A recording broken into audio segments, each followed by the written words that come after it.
আসসালামু আলাইকুম everyone welcome back to my rent house. तो गाइस आज के আমি বানাইয়া मतलब বিরিয়ানি তো ফুল রেসিপি শুট করছি না সাম রিজনের কারণে দুইজনের লগে বিরিয়ানি বানাইয়া হিসাবে সবটা কোয়ান্টিটি কম।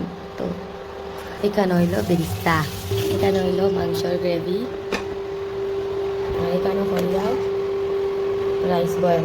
তো মানুষ বেশি হইলে বেশি বানাইতে, আমরা মানুষ কম হিসাবে তো কম কোয়ান্টিটি।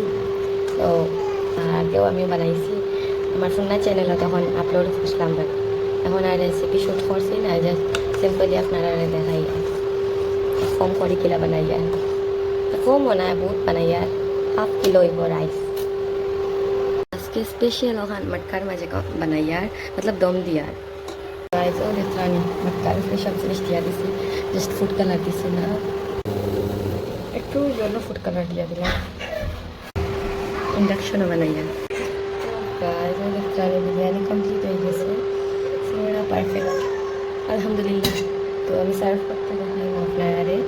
তো গাইজ আমি গাইয়ারি থেকে তো বার করে লাইছি সব, আর গিয়ে দিছে করিয়ে গিয়ে সেন্টে বেতালা হয়েছে।